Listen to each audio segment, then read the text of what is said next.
যে আমেরিকা যদি বা ইসরায়েল যদি ইরানের ওপর আক্রমণ করে কিভাবে কি তাদের মোসাদের কাছেও এই খবর নেই, কারণ আমরা মোসাদকে পৃথিবীর অন্যতম একটা সংস্থা হিসেবে মানি এখনো পর্যন্ত। তাহলে কি এই খবরগুলো মোসাদের কাছেও ছিল না? দেখো, ইন্টেলিজেন্স সিস্টেম আবার আমি বলি কি ফুল প্রুফ তো কোনো সময় হয় না। সিমিলারলি অ্যান্টি মোসাদ অপারেশনও ইরানরা করে যাচ্ছে। যেমন মোসাদ তারাও ইরানে অনেক কিছু তারা যারা মোসাদের সঙ্গে যুক্ত ছিল তাদের ধরে ইরানিয়ানরা কিন্তু অলরেডি হ্যাং করে দিয়েছে। তো সিমিলারলি দেখো, ইন্টেলিজেন্সটা এরকম ব্যাপার যে intelligence counter intelligence, counter intelligence, প্রত্যেক দেশের মধ্যে এরকম অর্গানাইজেশন থাকে। মোসাদ বা সিআইএ বা এফবিআই বা যাই বলো, তারা নো ডাউট কি তাদের একটা বিশাল সিস্টেম ইরানের মধ্যে অপারেট করছে। আর it is a very big money for which they are doing it. আর অ্যাট দি সেম টাইম এটাও তোমাকে ডিনাই করলে চলবে না যে ইরানের যে ইন্টেলিজেন্স সিস্টেম তারাও কিন্তু সেখানে কাউন্টার ইন্টেলিজেন্সের অপারেট করে যাচ্ছে। তাই সেইভাবে যে ইরানের মধ্যে আরো কোথায় কোথায় কি আছে, কি ধরনের, কারণ এই যে পাহাড় আমরা যদি দেখি, একটু যদি আরো কাছাকাছি পৌঁছই, পুরো জায়গাটাই তো একটা পাহাড়ের রুক্ষ ভূমি। এবং যখন এখানে একটা গ্রানাইট পাহাড় রয়েছে আপনি বলছেন, তাহলে চারপাশে এরকম আরো অনেক উঁচু উঁচু গ্রানাইট পাহাড় থাকতেই পারে। Absolutely right. ইরানের যে টেরেন বা ইরানের যে ভূতাত্ত্বিক ব্যাপারটা সেটা কিন্তু ইরাকের মতো না, যারা একদম এরিড ডেজার্ট। এটা পুরো পাহাড়, নদী নালা, ইভেন লেক ওপরে। It's a very difficult kind of terrain.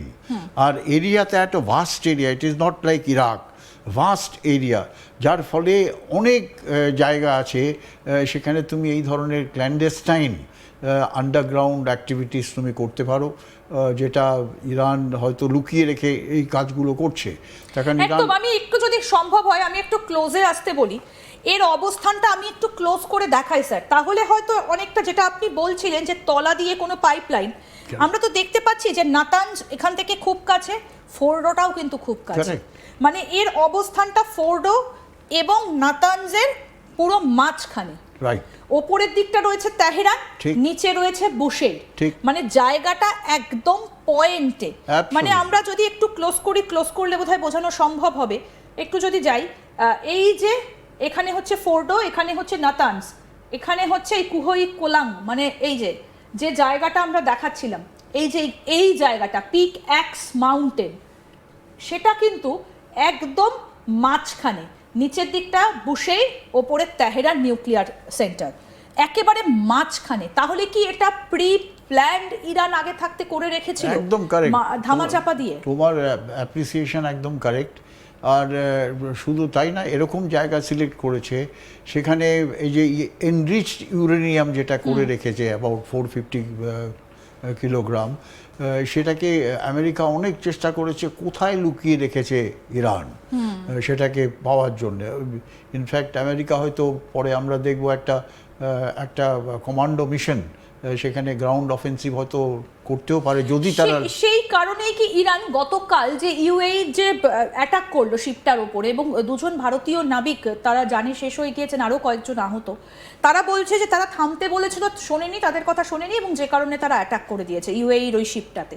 তাহলে কি এই কারণেই যে ইরানের এই গোপন স্থাপনাটা সামনে এসে গেছে বলেই কি ইরান এখন অনেক বেশি মরিয়া? না, ওটা তো আছেই, কিন্তু শুধু তাই না, ইরান যেমন প্রথম এই আবার সিজ ফায়ারের সময় যে 3টে জাহাজে স্ট্রাইক করলো সেটা কিন্তু ইরান স্ট্রাইক করেছে, কিন্তু কেন করেছে সেটা তারা এখনও বলেনি, যার ফলে রিটালিয়েশন করলো আমেরিকা। এই যে কালকে ছিল ফোর্থ টাইম, ফার্স্ট টাইম যেটা করলো ওটা ওই 3টে জাহাজকে স্ট্রাইক করার পর রিটালিয়েশন করলো। তারপর অটোমেটিক্যালি আমেরিকা, ডোনাল্ড ট্রাম্প বললো কোনো সিজ ফায়ার টায়ার কিছু নেই, এ সমস্ত গালিগালাজ করে গো all out to finish them of. তা এখন যে সিস্টেমটা এসছে ওর মধ্যে, ইরান মনে করছে যে দেখো দুটো ইস্যু এসে গেছে, একটা হচ্ছে আবার সেই নিউক্লিয়ার ইস্যু, আর স্ট্রেট অফ হরমুজ। এখন দুটো ইস্যু এসে গেছে। এই দুটো ইস্যুর মধ্যে এখন আমেরিকা আবার কি করেছে, নিউক্লিয়ার ইস্যুটাকে আবার একটু সাইডে রেখে, শুধু বললো, স্ট্রাইক করেনি, সাইডে রেখে স্ট্রেট অফ হরমুজের ইস্যুর মধ্যে চলে এসছে, যার ফলে তারা পুরো কোস্টাল ডিফেন্সকে নিউট্রালাইজ করে বলে দিল কি আমরা এখন কন্ট্রোল করছি। আগে বললো 20% দিতে হবে এর মধ্যে যে জাহাজগুলো যাবে, সেটা আবার মডিফাই করলো ডোনাল্ড ট্রাম্প কি না কিছু দিতে হবে না, আমরাই কন্ট্রোল করছি, কিন্তু ইরান বলছে আমরা কন্ট্রোল করছি।